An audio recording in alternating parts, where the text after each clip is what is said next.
अस्सलाम वालेकुम। Data mining का जो आज का हमारा लेक्चर है उसमें हम इवैल्यूएशन मैट्रिक्स देखेंगे क्लासिफिकेशन के। क्लासिफिकेशन एल्गोरिथम्स हमने प्रीवियसली कुछ कवर किए हैं। जस्ट लाइक शुरू में हमने सबसे पहले नाइबेस से स्टार्ट किया था, जो कि प्रोबेबिलिटी बेस्ड एल्गोरिथम था, क्लासीफायर था, जो कि क्लासेस में करता था कि क्लासीफाई करता था हमारे डॉक्यूमेंट के ऊपर। हमने इसको देखा था। टेक्स्ट क्लासिफिकेशन हमने की थी, या इसके अलावा फर्दर कुछ और एग्जांपल्स भी की थी, जस्ट लाइक ऑल इलेक्ट्रॉनिक्स का डेटा सेट था। तो डिसीजन ट्री क्लासिफिकेशन एल्गोरिथम हमने रिसेंटली कवर किया है, जिसकी ये असाइनमेंट भी आप कर रहे हैं। उसके बाद के नियरेस्ट नेबर क्लासिफिकेशन एल्गोरिथम्स हमने ये 3 एल्गोरिथम्स ऑलरेडी हम कवर कर चुके हैं अपने डेटा माइनिंग के कोर्स के अंदर, कंटेंट के अंदर। अब ये जो क्लासिफिकेशन एल्गोरिथम्स होते हैं इनको सुपरवाइज्ड लर्निंग भी कहा जाता है। क्यों कहा जाता है? क्योंकि उसमें आप अपने मॉडल को पहले कुछ ट्रेनिंग सैम्पल्स देते हो, डेटा सेट देते हो, जिसकी बेसिस पे आपका मॉडल, सुपरवाइज्ड मॉडल जो है वो ट्रेन होता है, एंड देन फर्दर उसको टेस्ट सेट देखिए, फ्यूचर में कोई भी टेस्ट सेट आप देख के उसकी क्लासिफिकेशन कर सकते हैं। इसकी सिंपल अगर लेमैन टर्म में आपको एग्जांपल मैं दूं, एक मेडिकल का डेटा सेट अगर हो, जस्ट लाइक कि अगर आपको कोई डायबिटीज़ की बेसिस के ऊपर अगर आप इसको करते हो क्लासिफिकेशन, डायबिटीज़ येस और डायबिटीज़ नो, और आपके पास कोई ट्रेनिंग सैम्पल्स हो 100, 200, 1000 लोगों के, जिसमें उनकी रिपोर्ट्स हो कि कौन कौन से सिम्टम्स हैं, कौन कौन से वैल्यूज़ हैं, जिनकी बेसिस पे वो अगर येस कर रही हैं तो हम कह सकते हैं कि ये बंदा डायबिटिक है या नहीं है। येस क्लास और नो क्लास में हम क्लासिफिकेशन कर सकते हैं। तो सुपरवाइज लर्निंग में बेसिकली पहले टेस्ट सैंपल दिया जाता है और उसके बाद कोई ना कोई एक मॉडल, एक क्लासीफायर चूज़ किया जाता है। जस्ट लाइक 3 हम रिसेंटली कर चुके हैं। नाइबेस का है, डिफरेंट उसकी अप्रोच है। Decision tree different approach use करता है। KNN जो है वो एक डिफरेंट अप्रोच करता है। तो इन तीनों में से ये, इसके अलावा और मल्टीपल क्लासिफिकेशन एल्गोरिथम्स हैं, उनकी नेचर के हिसाब से हम उसको ट्रेनिंग सैम्पल्स देते हैं और मॉडल को ट्रेन कर देता है। नेक्स्ट टाइम हम अनसीन किस्म की वैल्यूज़ उसको देते हैं और वो प्रिडिक्शन करके बता देता है कि ये पर्सन डायबिटिक हो सकता है या नहीं हो सकता। सो बेस इनके, यानी कि हर एक एल्गोरिथम की डिफरेंट नेचर होती है। जस्ट लाइक नाइबेस था, प्रोबेबिलिटी के ऊपर बेस करता था। डिसीजन ट्री था, तो उसमें एक हम गेन फाइंड करके उसकी बेसिस के ऊपर एक डिसीजन ट्री बना देते थे, जो कि पूरे वैल्यूज़ के लिए, फीचर्स के लिए फ़िट होता था। KNN में हम अगेन जो है वैल्यूज़ कैलकुलेट करते हैं, मीन कैलकुलेट करते हैं, डिस्टेंस कैलकुलेट करते हैं और देखते हैं कि नियरेस्ट जो है वो क्लास कौन सी आ रही है, नियरेस्ट डिस्टेंस किस क्लास के इक्वल आ रहा है। सो अब क्लासिफिकेशन एल्गोरिथम्स काफ़ी हद तक हम कर चुके हैं, यानी आपकी अंडरस्टैंडिंग एक डेवलप हो गई सुपरवाइज लर्निंग की। अब ये किस तरह से हम कह सकते हैं कि कौन सा अच्छा है, या किस हिसाब से कितने रिज़ल्ट्स अच्छे आए हैं, कितने रिज़ल्ट्स बुरे आए हैं। यानी जैसे आप लोगों को हम असेस करते हैं कि मार्क्स की बेसिस पे अच्छे मार्क्स ले रहा है तो इट मीन्स कि ये पर्सन जो है वो एक अच्छा स्टूडेंट है, गुड की क्लास में जाएगा, और अगर कम मार्क्स आ रहे हैं तो इट मीन्स कि ये थोड़ा निकम्मा ही स्टूडेंट है। बैड तो हम नहीं कह सकते, लेकिन ये कि थोड़ा सा लो ग्रेडेड की क्लास में जाएगा। सो इसी तरह से किसी भी क्लासीफायर की चेक करने के लिए, कि वो उसकी क्वालिटी चेक करने के लिए, असेस करने के लिए उस पर्टिकुलर डेटा सेट के ऊपर हम कुछ ना कुछ मैट्रिक्स होते हैं, पैरामीटर्स होते हैं, जिनको हमें चेक करना पड़ता है। सो आज का हमारा जो टॉपिक है वो उन्हीं इवैल्यूएशन मैट्रिक्स या उन्हीं पैरामीटर्स के ऊपर है। ठीक है, रिसर्च में अगर आप रिसर्च भी करते हैं, किसी किस्म की कोई आपका फाइनल ईयर प्रोजेक्ट है या कोई और रिसर्च करते हैं, तो वो आपसे पहला क्वेश्चन ये होता है कि कौन सी पैरामीटर्स आप यूज़ कर रहे हैं इसको इवैल्यूएट करने के लिए, कि आपकी रिसर्च, आपके रिजल्ट्स कितने एक्यूरेट हैं और कितने नहीं हैं। तो सबसे ज़्यादा वेल नोन नेम जो है वो एक्यूरेसी का सुना जाता है। एक्यूरेसी कितनी आई है आपके मॉडल की, आपके रिसर्च जो प्रपोज मेथोडोलॉजी है उसकी एक्यूरेसी कितनी आई है। इसके अलावा कुछ और भी मैट्रिक्स होते हैं। तो आज हमने वहीं से शुरू करते हैं कि किस तरह से हम गेट कर सकते हैं किसी डेटा सेट की एक्यूरेसी जो है वो मेजर कर सकते हैं, या कुछ और मैं यहाँ पे लिख देती हूँ। जो पैरामीटर्स हैं या मैट्रिक्स हैं, the first one is accuracy. उसके बाद आ जाता है एक्यूरेसी का reverse error rate. Error rate के बाद हम प्रिसीजन कैलकुलेट करते हैं। उसके बाद रिकॉल है, देन एफ मेजर जो कि बेस करता है प्रिसीजन एंड रिकॉल के ऊपर। सेंसिटिविटी आ जाती है एंड स्पेसिफिसिटी। ये कुछ मैट्रिक्स हैं, पैरामीटर्स हैं, जो कि किसी भी मशीन लर्निंग, डेटा माइनिंग के जो मॉडल आप बनाते हैं, चाहे वो सुपरवाइज्ड है या भी हम अनसुपरवाइज्ड क्लस्टर बेस्ड मॉडल पढ़ेंगे, तो वो चेक किया जाता है सुपरवाइज्ड में कि इन पैरामीटर्स को आप यूज़ कर रहे हैं या नहीं कर रहे हैं। तो इसको कैलकुलेट कैसे करना है, उसको कैलकुलेट करने के लिए हमारे पास एक आता है कन्फ्यूजन मैट्रिक्स। वो कन्फ्यूजन मैट्रिक्स भी जनरेट करेंगे। अब कन्फ्यूजन मैट्रिक्स में होता क्या है, एक कन्फ्यूजन मैट्रिक्स हम क्रिएट करते हैं जिसमें एक्चुअल क्लास और प्रेडिक्टेड क्लास दो कॉन्सेप्ट यूज़ होते हैं। एक आ जाती है एक्चुअल क्लास और एक इसमें आ जाती है कॉन्सेप्ट जो सेकंड वन है, दैट इज़ प्रेडिक्टेड क्लास। अब फर्दर कंटिन्यू करने से पहले एक्चुअल क्लास के और प्रेडिक्टेड क्लास के मैं आपको बता दूं कि एक्चुअल क्लास क्या है और प्रेडिक्टेड क्या है। सो इसके लिए डेटा सेट मैं वही यूज़ कर रही हूँ जो इससे पहले हमने डिसीजन ट्री के लिए ऑल इलेक्ट्रॉनिक्स का डेटा सेट यूज़ किया था। अगर आप यहाँ पे देख रहे हैं तो इस सारे डेटा सेट ये ट्रेनिंग सैम्पल था जिसकी बेसिस पे किसी क्लास बाइस कंप्यूटर येस और नो की क्लास में क्लासिफिकेशन हो रही थी। ये सारे फीचर्स की बेसिस पे अगर ये सारा एक पर्सन आता है जिसकी एज यूथ है, इनकम हाई है, स्टूडेंट नहीं है, वो क्रेडिट रेटिंग उसकी फेयर है, तो वो कंप्यूटर बाय करेगा या नहीं करेगा, येस और नो की क्लास की में उसको हम क्लासीफाई करते थे। सो ये हमारी ट्रेनिंग सेट के अंदर जो हमें ऑलरेडी क्लास के लेबल्स लगे हुए हैं इसको बोला जाता है एक्चुअल क्लास। ट्रेनिंग सैंपल के अंदर हमें पता था कि ये सारा डेटा सेट हमने रियल टाइम में लिया था, इस एज ग्रुप के, इस इनकम सेट के साथ और स्टूडेंट की हिस्ट्री के साथ, ये क्रेडिट रेटिंग की हिस्ट्री के साथ लोग आते थे ऑल इलेक्ट्रॉनिक्स के स्टोर पे, और वो उनका बिहेवियर क्या होता था, वो कंप्यूटर बाय करते थे येस या बाय नहीं करते थे नो। तो ये एक्चुअल में डेटा सेट था जिसको और साथ में बिहेवियर लेबल था कंप्यूटर बाय येस और नो का, तो इसको हम बोलते हैं एक्चुअल क्लास। सो किसी भी डेटा सेट के अंदर जो ट्रेनिंग सेट होता है उसमें आपके क्लास लेबल्स लिखे हुए होते हैं। येस और नो की क्लास में अगर दो क्लासेस है, अगर ज़्यादा क्लास है तो मल्टी क्लास लेबल्स होते हैं। जैसे आपको मैंने मैमल्स वाली एग्जांपल दी है तो उसमें दो की बजाय मल्टी लेबल्स के साथ हैं वो। सो ये इसको बोला जाता है एक्चुअल क्लास ट्रेनिंग सैंपल्स की। इसके बाद एक आ जाती है प्रेडिक्टेड क्लास। प्रेडिक्टेड क्लास क्या होती है, जैसे इसी डेटा सैंपल में एंड पे देखिए कुछ टेस्ट सेट दिए और टेस्ट सेट ने आपको प्रेडिक्ट करके बता दिया कि ये सारा बिहेवियर जो है, ये सारे फीचर्स के साथ वो येस परचेज़ करेगा या नो की क्लास में जाएगा। ये होती है जी प्रेडिक्टेड क्लास। अगर एक्चुअल क्लास के ही सारी वैल्यू, सारे रिकॉर्ड्स एज आप अपने जो मॉडल आपने एक दफ़ा इन सारे ट्रेनिंग के साथ बना लिया, उसी को ये सारे फीचर्स बारी बारी दें तो वो कुछ प्रेडिक्ट करके यहाँ पे देगा। यानी कि ये तो आपके एक्चुअल ट्रेनिंग में थे, लेकिन दोबारा से आप यही सारे फीचर्स, यही सारे रिकॉर्ड्स बारी बारी अपने मॉडल को दें और फिर देखें कि वो इनकी बेसिस पे आपका जो मॉडल ट्रेन हुआ है वो क्या प्रेडिक्ट करता है। तो एक्चुअल क्लास और प्रेडिक्टेड क्लास यहीं पे आ जाती है। Let me right it over here, यहाँ पे लिख दूँ प्रेडिक्टेड क्लास, या मैं एक सेपरेट पेपर बना लेती हूँ ताकि आसानी रहे अंडरस्टैंड करने में। यहाँ पे हम आगे बना लेते हैं प्रेडिक्टेड क्लास।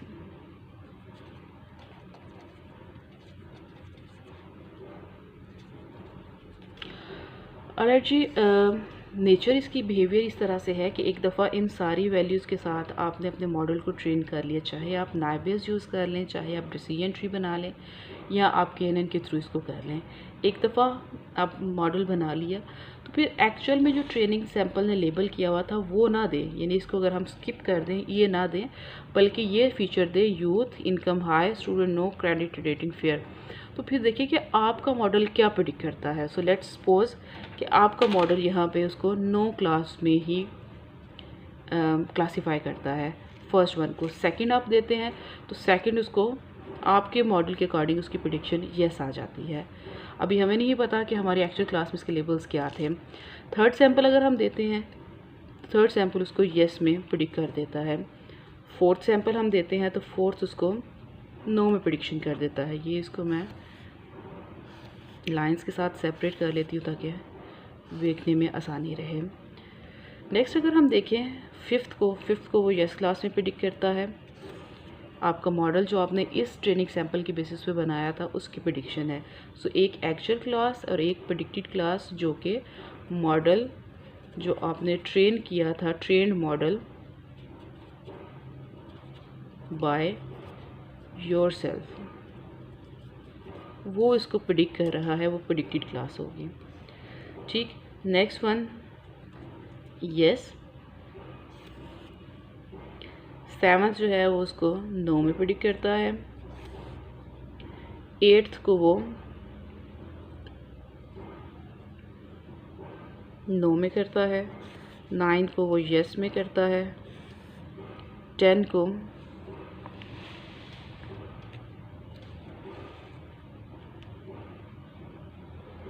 यस में।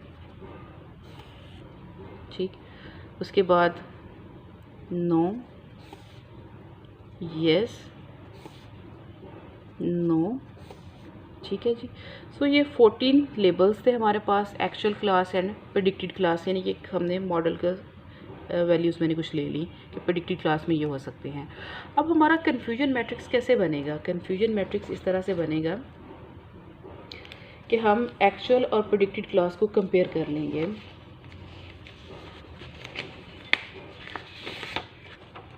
ठीक, सो हमारा कन्फ्यूजन मैट्रिक्स क्या करेगा? एक्चुअल क्लास की yes values and predicted class, actual class की नो वैल्यूज़, यहाँ पे हम मैप कर लेते हैं उनको हॉरिजेंटल एक्सिस पे, और प्रेडिक्टेड की येस क्लास एंड प्रेडिक्टेड की नो को हम यहाँ पे वर्टिकल पे कर लेते हैं। ठीक, ये हमारे पास बन जाएगा एक कन्फ्यूजन 2x2 कन्फ्यूजन मैट्रिक्स की, कि दो ही क्लासेस थी हमारी येस नो, उनकी एक्चुअल में लेबलिंग और उसकी प्रेडिक्टेड में क्या लेबलिंग है वो हमने यहाँ पे कर ली। तो ये हमारा कन्फ्यूजन मैट्रिक्स है। अब वैल्यूज़ कैसे यहाँ पे पुट करेंगे? अब देखें, एक्चुअल क्लास में फर्स्ट जो है वो नो था, प्रेडिक्टेड में भी नो आया, तो इसकी लेबलिंग यहाँ पे क्या होगा? एक्चुअल क्लास में भी नो था, आई गेस ये यहाँ पे हमारा यूज़ नहीं होगा। सो एक्चुअल में भी नो था एंड प्रेडिक्टेड में भी नो था, तो यहाँ पे काउंट हो जाएगा 1 इस बॉक्स में। द सेकंड वन, सेकंड में एक्चुअल में नो था, प्रेडिक्शन में येस आया। एक्चुअल में नो था, प्रेडिक्शन में येस, यानी कि यहाँ पे उसकी मैपिंग हो जाएगी। The next one, third one, actual में भी येस था, प्रेडिक्शन में भी येस आया। एक्चुअल क्लास में भी येस था, प्रेडिक्टेड क्लास में भी येस, तो काउंट आ जाएगा यहाँ पे 1। ठीक, फोर्थ पे एक्चुअल में येस था, प्रेडिक्टेड में नो आया, so actual yes, predicted no, यहाँ पे इस बॉक्स में हम काउंट 1 कर देंगे। अब एक्चुअल में भी येस था, प्रेडिक्टेड में भी येस, एक्चुअल क्लास का भी येस और प्रेडिक्टेड क्लास का येस, ये यहाँ पे मीट कर रहे हैं, यहाँ पे हम +1 कर देंगे। ठीक है जी, 1 2 3 4 5 हुआ। एक्चुअल में नो था, प्रेडिक्टेड में येस आया, एक्चुअल का नो एंड प्रेडिक्टेड का येस, इस बॉक्स के अंदर इसका ऐड 1 हो जाएगा। ठीक, उसके बाद एक्चुअल में येस था, प्रेडिक्टेड में नो, एक्चुअल क्लास का येस है, प्रेडिक्टेड का नो, यहाँ पे +1 हो जाएगा। सो नेक्स्ट वन, एक्चुअल में नो था, प्रेडिक्शन में भी नो आया, एक्चुअल में भी नो, एक्चुअल में भी नो एंड प्रेडिक्टेड क्लास में भी नो, तो यहाँ पे काउंट जो है वो 1+ हो जाएगा। देन एक्चुअल में येस एंड प्रेडिक्टेड में भी येस, तो यहाँ पे एक्चुअल में येस, प्रेडिक्टेड में भी येस, यहाँ पे काउंट +1 हो जाएगा। एक्चुअल में भी येस, प्रेडिक्शन में भी येस, तो अगेन यहाँ पे एक्चुअल का भी येस एंड प्रेडिक्टेड का यहाँ पे मीट करते हैं, यहाँ पे काउंट 1 हो जाएगा। एक्चुअल में येस, प्रेडिक्शन में नो, एक्चुअल में येस, प्रेडिक्शन में नो, यानी कि इस बॉक्स में काउंट प्लस हो जाएगा।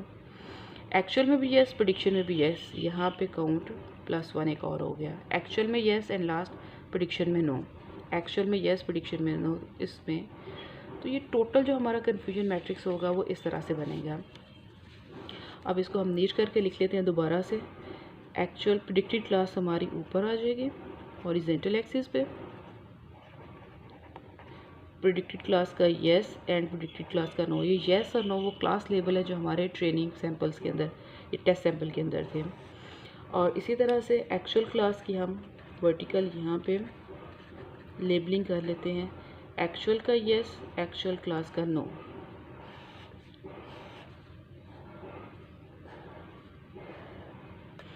सो येस क्लास के टोटल काउंट कितना, 1 2 3 4 5, नो यहाँ पे 1 2 3 4 2 एंड 2, एक काम है, टोटल हमारे 14 होने चाहिए थे। सो लेट मी चेक, क्योंकि 14 हमारे टोटल सैम्पल थे कि कहाँ पे हमने इसको मिस किया है। दोबारा देख लेते हैं। एक्चुअल में no, no no 1 1, no yes, actual में नो, प्रेडिक्शन में यस 1, यस यस का काउंट 1, यस नो का काउंट 1,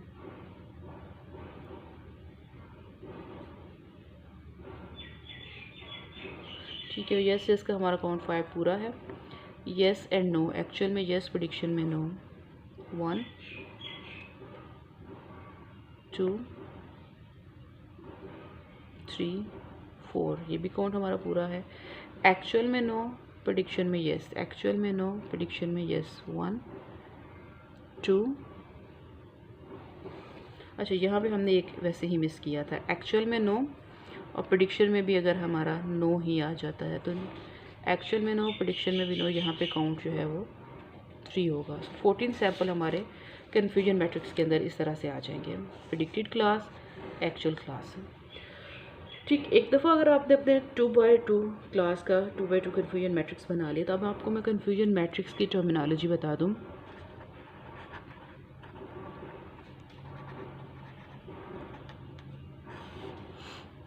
प्रेडिक्टेड क्लास,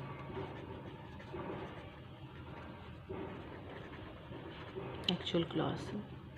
तो जैसे यहाँ पे yes no, yes no, so actual में भी यस हो, प्रेडिक्शन में भी यस हो, तो इसको हम बोलते हैं ट्रू पॉजिटिव वैल्यूज़। कि एक्चुअली भी वो यस थी हमारे ट्रेनिंग सैंपल में भी, और जो हमारा मॉडल हमने बनाया था उसने भी प्रेडिक्ट करके उसको यस की किया, तो ये आ जाएगा ट्रू पॉजिटिव। एक्चुअल में यस था, एक्चुअल में नो था और प्रेडिक्शन ने भी नो क्लास में उसको किया, तो इसको हम बोलते हैं ट्रू नेगेटिव।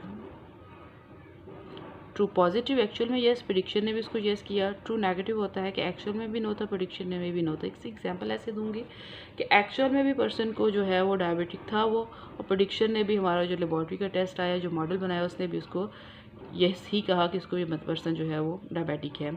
और नो की एग्जांपल ऐसे है कि एक्चुअल में पर्सन जो डायबिटिक नहीं था और जो लेबॉर्ट्री टेस्ट आया तो उसमें भी वो पर्सन जो है नॉन डायबिटिक ही आया।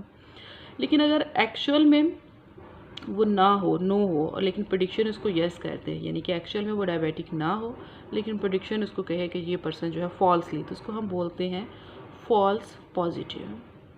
ये गलती से पॉजिटिव आ गया। और एक्चुअल में तो वो यस हो लेकिन प्रेडिक्शन उसको नो कर दे, यानी कि पर्सन जो है वो डायबिटिक हो लेकिन किसी तरह से टेस्ट में वो उसका नेगेटिव आ जाए, तो उसको हम बोलते हैं फॉल्स, गलती से नेगेटिव आने वाला। तो कन्फ्यूजन मैट्रिक्स की वैल्यूज इस तरह से लाई करती हैं। सो इसके अकॉर्डिंग ये देखिए, ये हमारा हो जाएगा true positive, this is true negative, false positive and false negative. ठीक, अब एक दफ़ा कन्फ्यूजन मैट्रिक्स आपका बन गया तो ये सारे वैल्यूज़ को सिर्फ आपने फार्मूलाज में वैल्यूज़ ये वाली पुट करनी है और ये सारे के सारे पैरामीटर्स आप कैलकुलेट कर लेंगे। तो सबसे पहले हम लेते हैं एक्यूरेसी को। एक्यूरेसी का जो फार्मूला है that is true positive plus true negative को सम करें और उसको डिवाइड कर दें सबके साथ, true positive, true negative value, false positive and false negative value.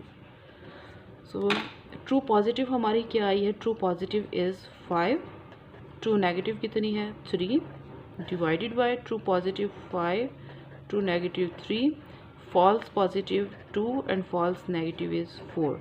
तो ये आपके पास आ जाएगा 8 out of 14,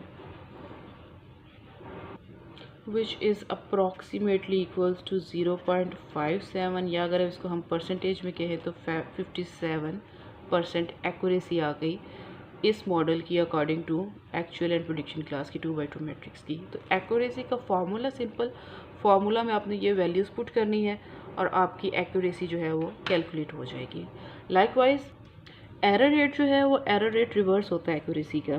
second parameter error rate के दो तरीके हैं, एक ये है कि आप 1 में से माइनस कर लें एक्यूरेसी को, द ईजीएस्ट वे, यानी कि 1 में से आप ये जो 0.57 है इसको माइनस कर लें, तो रिमेनिंग आपके पास जो 43 0.43 आएगा, 43 एग्जैक्टली 43 और 43% ये आपका एरर रेट आ जाएगा। या फिर एरर रेट का जो फॉर्मूला है that is false positive plus false negative divided by all means true positive plus true negative plus false positive plus false negative. इस फॉर्मूले को कर लें या आप 1 में से माइनस एक्यूरेसी की जो फ्रैक्शन वैल्यू है उसको माइनस कर लें। सो फॉल्स पॉजिटिव क्या आ रहा है हमारे पास, false positive is 2, false negative is 4 divided by all means true positive true negative false positive and false negative आ जाएगा 6 out of 14 which is actually equals to 0.43 और 43%। ठीक है जी। सो ये दो पैरामीटर्स हमने कैलकुलेट कर लिए अपना accuracy and error rate. Next one is precision. Precision का फॉर्मूला कन्फ्यूजन मैट्रिक्स की वैल्यूज़ ही ये true positive true negative false positive and false negative ही यूज़ होंगी, सिर्फ फार्मूला आपको याद होना चाहिए। So precision is equals to true positive divided by true positive plus false positive. Precision का और रिकॉल दोनों फार्मूलाज में यहाँ पे लिख लेती हूँ। Recall is true positive divided by true positive plus false negative. तो सिंपली आपने इस कन्फ्यूजन मैट्रिक्स से वैल्यूज इसमें पुट करनी है। True positive is 5 divided by true positive 5 plus false positive is 2, 5/7। तो इसकी जो वैल्यू कैलकुलेट होगी वो हमारा प्रिसीजन आ जाएगा। रिकॉल में क्या है, true positive 5 plus false negative 4, so 5/9। Calculation करें तो प्रिसीजन हमारे पास आती है ऑलमोस्ट 0.71 या हम 71% इसको कह सकते हैं। और रिकॉल जो है ये आता है कोई 0.55 या अगर परसेंटेज में हम इसको शो करना चाहें तो मल्टीप्लाइड बाई 100 करके 55%। अब थर्ड जो इसके साथ नेक्स्ट जो पैरामीटर है दैट इज़ एफ मेजर। तो एफ मेजर का जो फार्मूला है वो बेस करता है बोथ प्रिसीजन एंड रिकॉल पे। पहले आप प्रिसीजन कैलकुलेट करोगे, रिकॉल कैलकुलेट करोगे, देन एफ मेजर का सिंपल फार्मूला है 2 into precision multiplied by recall divided by precision plus recall. So 2 multiplied by precision, precision की जो फ्रैक्शन वैल्यू है 0.71 मल्टीप्लाइड बाय रिकॉल की फ्रैक्शन वैल्यू 0.55। इनको आप मल्टीप्लाई करके टोटल को डिवाइड करेंगे तो 0.71 प्लस 0.55 के ऊपर इन सबको मल्टीप्लाई करके इन दोनों की समेशन के साथ डिवाइड करेंगे तो आपके पास जो वैल्यू आएगी that would be F measure. और उसको मल्टीप्लाइड बाय 100 करेंगे तो परसेंटेज में आपके पास आंसर उसका आ जाएगा। मेरे पास इस टाइम कैलकुलेटर नहीं है तो इसकी मल्टीप्लिकेशन आप खुद से करके चेक कर सकते हैं। ठीक है जी। अब 5 सबसे पहले हमने कैलकुलेट किया एक्यूरेसी, देन एरर रेट, उसके बाद थर्ड पे precision, recall and F measure. Next पे आता है हमारा sensitivity and specificity. So let me put it over here. The next one is sensitivity. Next parameter sensitivity, formula true positive divided by true positive plus false negative. So this is somehow related to recall. Seventh है specificity, जिसका formula true negative divided by false positive plus true negative. Simply confusion matrix सामने है, वहाँ से values हमने put करनी है। यहाँ पे true positive is 5 divided by true positive 5 plus false negative is 4, so 5/9 which is 0.55 या फिर हम उसको परसेंटेज में कह सकते हैं कि 55%। ठीक। And specificity true negative is 3 divided by false positive which is 2 plus true negative 3/5। तो इसको आप कैलकुलेट कर लें तो अप्रॉक्सीमेटली 0.60 या फिर हम कह सकते हैं 60% स्पेसिफिसिटी। तो ये पैरामीटर्स है और ये मेथड था कि किस तरह से हम कैलकुलेट कर सकते हैं और बता सकते हैं जो कि एक्यूरेसी इतने % आई है तो इट मीन्स कि हमारा जो मॉडल है जो उसकी एक्यूरेसी जितनी हायर होगी इट मीन्स कि उतना ही मॉडल अच्छा आपने बनाया है। अच्छी ज़्यादा ट्रेनिंग सैम्पल्स होंगे तो ज़्यादा अच्छा मॉडल ट्रेन होगा और उसी हिसाब से अच्छी प्रेडिक्शन करेगा, प्रेडिक्टेड क्लास आपकी अच्छी आएगी। तो इस तरह से आप कैलकुलेट कर सकते हैं इन सारे पैरामीटर्स को। एंड देन एरर रेट जितना कम होगा उतना अच्छा है। और अगर आपका डेटा सेट जो है वो उसकी डिस्ट्रीब्यूशन प्रॉपर नहीं है, यानी कि हर क्लास के सैम्पल्स आपके पास यस क्लास के ज़्यादा हैं, नो क्लास के कम हैं, डिस्ट्रीब्यूशन इक्वल नहीं है, या तो आपको ट्रेनिंग सैम्पल जो है वो बैलेंस्ड हो, यानी कि 50% अगर यस क्लास के सैम्पल्स हैं तो 50% ही नो क्लास के हों, तो फिर आप एक्यूरेसी और एरर रेट वगैरह कैलकुलेट करनी है। और अगर ऐसे नहीं है, एक क्लास के डोमिनेट कर रही है, उसके सैम्पल ज़्यादा हैं, दूसरी क्लास के कम है, तो फिर जो है वो आप प्रेफर करें कि एफ मेजर उसका कैलकुलेट कर लें, इसका प्रोसीजर निकाल लें, क्योंकि वो फिर बेटर होता है अनबैलेंस डेटा सेट के लिए। So that's all from today's lecture. अगर आपको कोई क्वेश्चन है आप मुझे ईमेल कर लें, या फिर आप कैंपस आ जाए अपने प्रॉपर SOPs को फॉलो करके, तो आप कैंपस आ सकते हैं, डिस्कशन कर सकते हैं। Thank you.